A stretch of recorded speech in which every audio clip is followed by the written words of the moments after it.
ബോസിൽ ഉറ്റ സുഹൃത്തുക്കളായിരുന്നുവെങ്കിലും big boss show കഴിഞ്ഞ് പുറത്തിറങ്ങിയ ശേഷം ആദിലയും നൂറയും അനുമോളും രണ്ട് വഴിക്ക് പിരിഞ്ഞു. ഹൗസിൽ വെച്ച് ഒരുമിച്ച് പട്ടായ ട്രിപ്പ് വരെ പ്ലാൻ ചെയ്തുമായിരുന്നു മൂന്നുപേരും. പക്ഷേ ഷോയുടെ അവസാന ദിവസങ്ങളിൽ ഉണ്ടായ പ്രശ്നങ്ങളും തെറ്റിദ്ധാരണയുമാണ് അനുവുമായുള്ള ആദിലയുടെയും നൂറുടെയും സൗഹൃദം തകർത്തത്.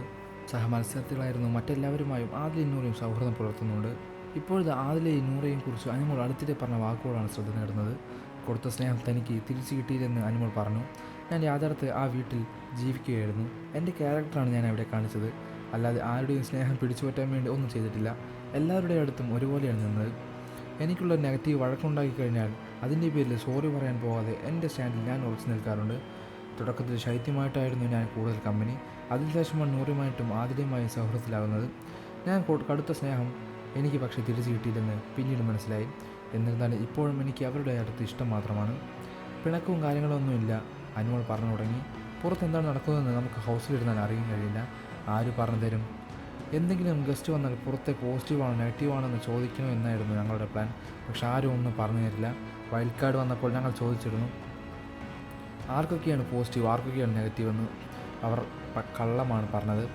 എന്നോട് ചിലർ പറഞ്ഞിരുന്നു പ്ലാച്ചിയുടെ കാര്യത്തിലും കരയുന്ന കാര്യത്തിലും എനിക്ക് നെഗറ്റീവാണെന്ന് അവർ പറഞ്ഞിരുന്നു. എനിക്ക് പക്ഷേ ഒന്നും പിടിച്ചു നിർത്താൻ കഴിയില്ല. കരത്തിൽ തന്നെ ഞാൻ കരയും. ഒരു എവിക്ഷൻ എപ്പിസോഡിൻ്റെ സമയത്താണ് നൂറയും മാതിരിയും അവരുടെ നമ്പർ എഴുതി ഞാൻ എൻ്റെ നമ്പർ അവർക്ക് എഴുതി കൊടുത്തതും. എന്നെ സപ്പോർട്ട് ചെയ്യുന്ന കുറച്ച് പേരുണ്ടല്ലോ, അവരുടെ പിന്തുണ കിട്ടാൻ എൻ്റെ ചേച്ചിയെ വിളിക്കൂ, എന്തെങ്കിലും സഹായം വേണമെങ്കിൽ അവരെ വിളിച്ചാൽ മതി എന്ന് പറഞ്ഞാണ് ഞാൻ നമ്പർ എഴുതി കൊടുത്തത്. എനിക്ക് ഹൗസിലേക്ക് ചില സാധനങ്ങൾ വേണമായിരുന്നു. അത് അയച്ചു തരാൻ ചേച്ചിയോട് പറയാനും അവരെ പറഞ്ഞ് ഞാൻ ഏൽപ്പിച്ചിരുന്നു. ഞാൻ ആരെയും കരിവാരി പൂഷണമെന്ന് ആഗ്രഹിക്കുന്നയാളല്ല. ഒരാൾ നശിക്കണമെന്ന് നമ്മൾ വിചാരിച്ചു കഴിഞ്ഞാൽ അത് തിരിച്ച് നമുക്കോ നമ്മുടെ തലമുറയ്ക്കോ ലഭിക്കും. അത് എപ്പോഴായാലും. അതുകൊണ്ട് ഞാൻ അങ്ങനെ ചിന്തിക്കുകയില്ല. പിന്നെ എന്തിന് ആദില PR നമ്പറെന്ന് പറഞ്ഞുവെന്ന് ചോദിച്ചാൽ എനിക്കറിയില്ല. ബിഗ് ബോസിലേക്ക് ക്ഷണം വന്നപ്പോൾ ഞാൻ ആദ്യം പറഞ്ഞത് ഞാൻ ബിഗ് ബോസ് മെറ്റീരിയൽ അല്ലെന്നാണ്. കാരണം ഞാൻ കരഞ്ഞ് പിഴിയുന്ന ഒരാളാണ് എന്നാണ്.